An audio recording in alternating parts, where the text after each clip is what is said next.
बटोगे कटोगे Hindu EVM, मुसलमान EVM, इससे तुमको मिलता क्या है जरा सोचना। ये हिंदू मुसलमान के नशे में हम कितना अपना नुकसान करेंगे। मोदी जी ने कहा 80% हिंदुओं को 3-3 रुपए महंगा डीजल पेट्रोल मिलेगा, साथ में मुसलमानों को भी महंगा मिलेगा। यही तो है ना, यही है। अस्पतालों के अंदर मोमबत्ती में ऑपरेशन होता है, कुत्ते बैठे रहते हैं अस्पतालों की बेडों पे, आपको चिंता नहीं होती।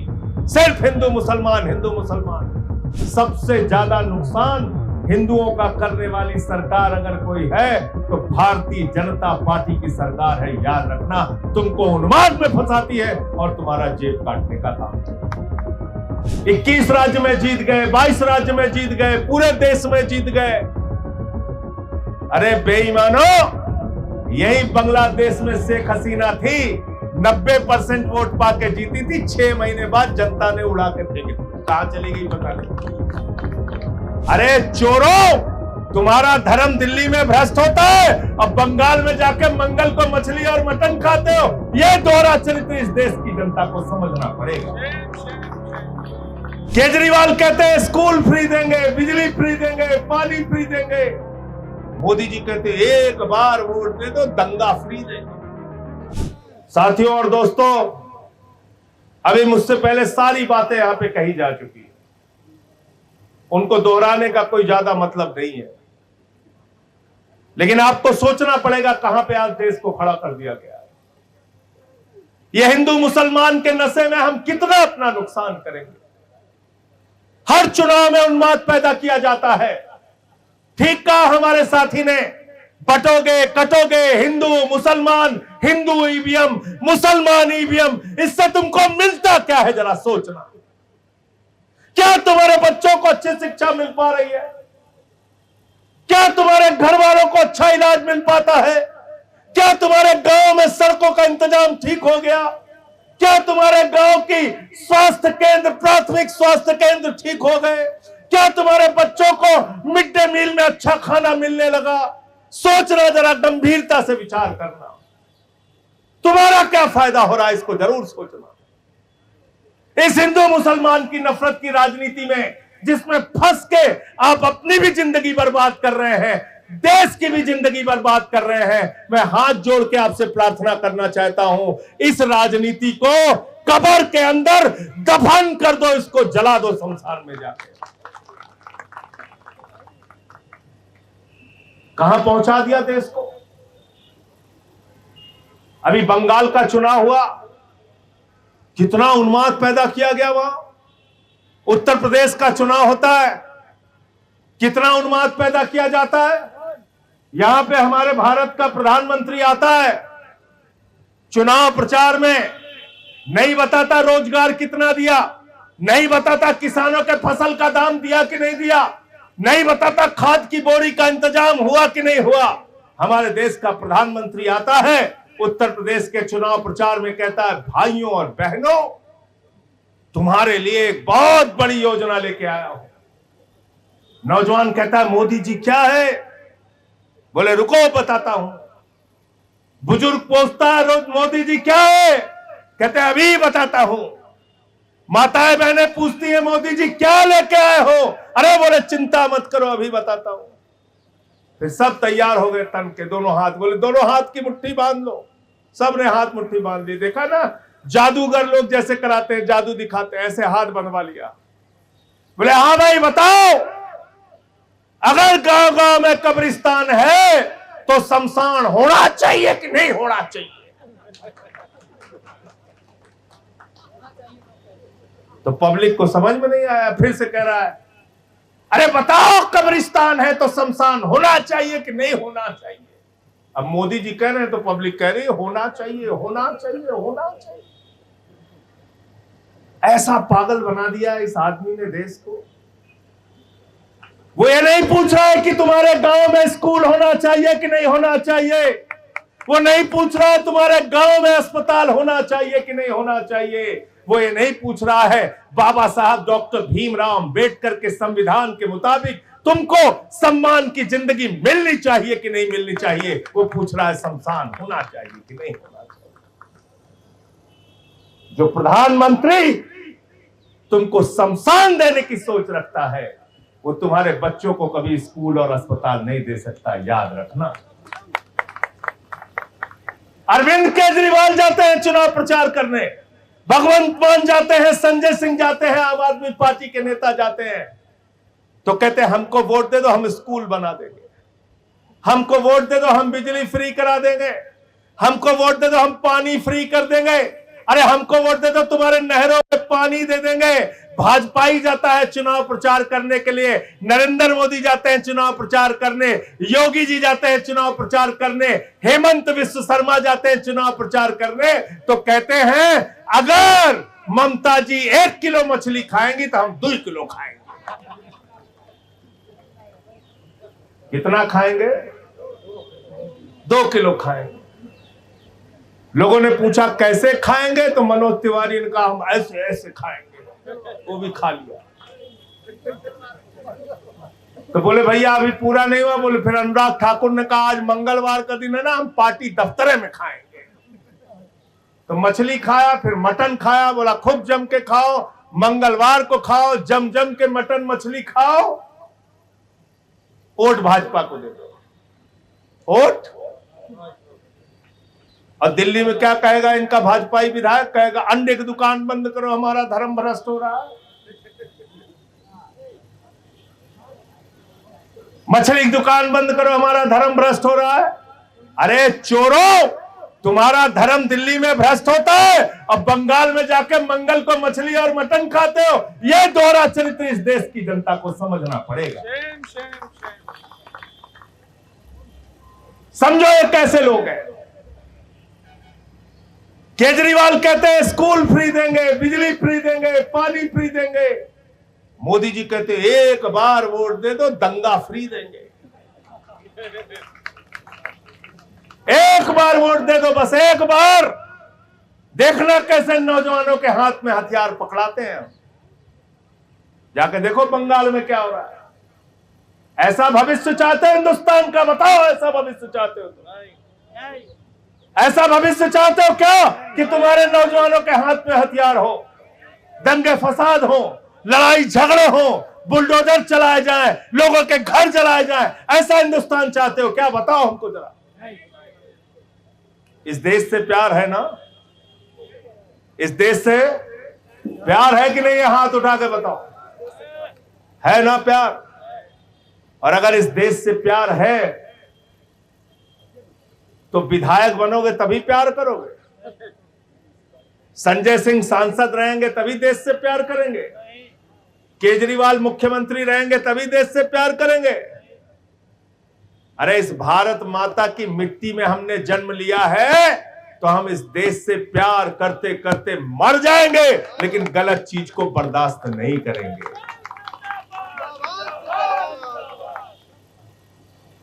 बताओ गलत कह रहा हूं?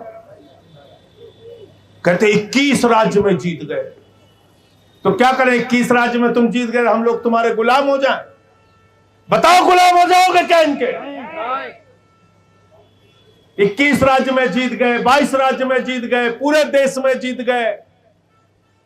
अरे बेईमानो, यही बांग्लादेश में शेख हसीना थी, 90% वोट पाके जीती थी, 6 महीने बाद जनता ने उड़ा के फेंक दिया। कहां चली गई पता नहीं, उसको फिर मोदी जी ने ही संरक्षण दिया। गलत तो नहीं कह रहा हूं? इसलिए सत्ता का अहंकार ठीक नहीं है। और याद रखना, जिन क्रांतिकारियों का नाम तुम लेते हो, शहीद आजम भगत सिंह, शहीद मंगल पांडे, शहीद अशफाक उल्लाह, शहीद रोशन सिंह, शहीद राजेंद्र लहरी, शहीद राम प्रसाद बिस्मिल, शहीद चंद्रशेखर आजाद, जिन क्रांतिकारियों का नाम तुम लेते हो, नेताजी सुभाष चंद्र बोस, जिन क्रांतिकारियों का नाम लेते हो, जिन महापुरुषों का नाम लेते हो, बाबा साहब डॉक्टर भीमराव अंबेडकर, राष्ट्रपिता महात्मा गांधी, डॉक्टर राम मनोहर लोहिया, ये कभी विधायक मंत्री बनने के लिए राजनीति नहीं करते थे, देश को बचाने के लिए राजनीति करते थे। बताओ गलत तो नहीं कह रहा हूं? अगर वो भी सोच लेते अंग्रेजों का तो सूरज नहीं डूबता, इनसे लड़ाई क्यों लड़ूं, जेल क्यों जाऊं? तो क्या 15 अगस्त 1947 को देश आजाद हो पाता क्या?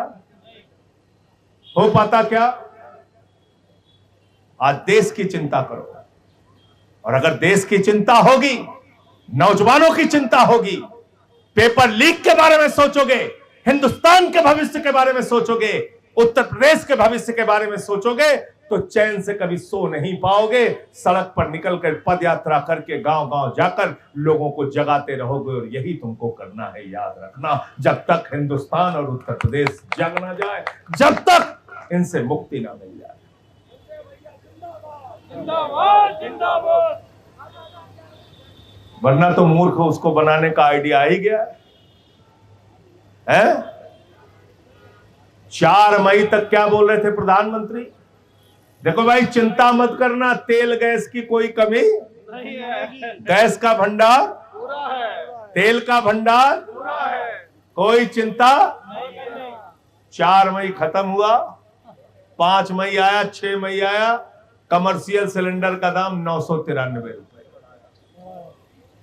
कितना बढ़ाया? कितना बढ़ाया कमर्शियल सिलेंडर का? 293 रुपए। अब 5 किलो वाला बच्चा सिलेंडर, जिसको मजदूर इस्तेमाल करते हैं, छात्र इस्तेमाल करते हैं, गरीब आदमी इस्तेमाल करता है, कितना बढ़ाया? 261 रुपए। कितना बढ़ाया? 261 रुपए।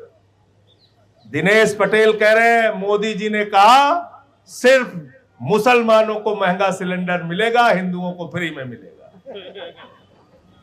ऐसा कहा क्या? नहीं। क्यों भाई? नहीं।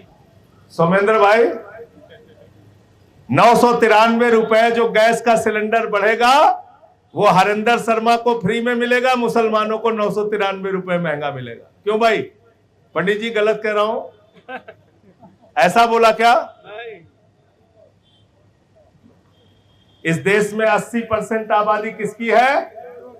किसकी है? जोर से बोलिए। तो 993 रुपए महंगा सिलेंडर 80% देश की किस आबादी को खरीदना पड़ेगा? हिंदुओं का जेब काटो, हिंदुओं का भला करो। है? राम राम जपना, पराया माल अपना। वाह भाई मोदी। 261 रुपए छात्रों मजदूरों के लिए इस्तेमाल होने वाले गैस का सिलेंडर, जो उसका दाम बढ़ा, उसकी सबसे ज्यादा मार किसके ऊपर पड़ेगी? गरीब मजदूर के। ज्यादा बड़ी संख्या किसके ऊपर पड़ेगी? भाई अब तो आवाज नहीं निकल रही। अब समझ में आ रहा है, जेब कट गई तो आवाज नहीं निकल रही। मजदूरों की। हिंदुओं पे ना, किस पे पड़ेगी ज्यादा बड़ी मार? किस पे पड़ेगी? 3 रुपए डीजल, 3 रुपए पेट्रोल महंगा हो गया। मोदी जी ने कहा हिंदुओं को फ्री में मिलेगा, मुसलमानों को 3-3 रुपए महंगा मिलेगा, करणवीर टिवाना को भी महंगा मिलेगा, सिखों को भी महंगा मिलेगा। ऐसा बोला क्या? ऐसा बोला क्या? मोदी जी ने कहा 80% हिंदुओं को 3-3 रुपए महंगा डीजल पेट्रोल मिलेगा, साथ में मुसलमानों को भी महंगा मिलेगा। यही तो है ना? यही है। फिर क्या किया? 1 लाख सरकारी स्कूल उत्तर प्रदेश में बंद हुए। पूरे देश में 50,000 अकेले उत्तर प्रदेश में। कितने कितने भाई फौजी जी? 1 लाख पूरे देश में। 1 लाख। वो गांव में स्कूल रहते हैं। मेरे साथ गए जनक प्रसाद देखने के लिए। बताओ गए हो कि नहीं गए हो? कौन पढ़ता है वहां? पिछड़ों के बच्चे, शोषितों के बच्चे, एससी समाज के बच्चे, आदिवासियों के बच्चे, वो उन सरकारी स्कूलों में पढ़ते हैं जिसको नरेंद्र मोदी और योगी आदित्यनाथ बंद कर रहे हैं। जिन स्कूलों में नमक रोटी खाने को मिलता है। उत्तर प्रदेश में अस्पतालों के अंदर मोमबत्ती में ऑपरेशन होता है, कुत्ते बैठे रहते हैं अस्पतालों की बेडों पे, आपको चिंता नहीं होती। सिर्फ हिंदू मुसलमान, हिंदू मुसलमान। सबसे ज्यादा नुकसान हिंदुओं का करने वाली सरकार अगर कोई है तो भारतीय जनता पार्टी की सरकार है। याद रखना, तुमको उन्माद में फंसाती है और तुम्हारा जेब काटने का काम करती है। काशी गए हो कि नहीं गए हो? सड़क चौड़ीकरण के नाम पे सबसे ज्यादा घर किसके तोड़े गए? जोर से बोलिए, अब आपको को समझ में आ रहा है, इसलिए आवाज नहीं निकल रही। किसके घर तोड़े गए? अयोध्या में किसके घर तोड़े गए? तो सबसे ज्यादा बुलडोजर किसके ऊपर चलाया गया? हिंदुओं पर। ये अंकुश चौधरी कह रहे मेरठ हमारा जिला भूल गए। भूले नहीं है। यहां पहले बुलडोजर किस पे चला? मुसलमानों पर। तब भाजपा ही कह रहे थे लड्डू बांटो, मुसलमानों पे बुलडोजर चल रहा है। फिर बुलडोजर कहां चला गया? हिंदुओं की मार्केट पे, उनके घर पे। कितने साल पुराने घर थे? 40 साल 40 साल, 50 साल, 60 साल पुराने घर थे। उनको तोड़ दिया। कहने लगे हाय राम, ये तो बहुत गलत हो रहा है। तो एक बात याद रखना, यही बात कह के अपनी बात को खत्म करूंगा। अगर हिंदू मुसलमान की राजनीति के चक्कर में फंसे रहोगे तो न समझोगे तो मिट जाओगे। हिंदुस्तान वालों, तुम्हारी दास्तां तक न होगी दास्तानों में।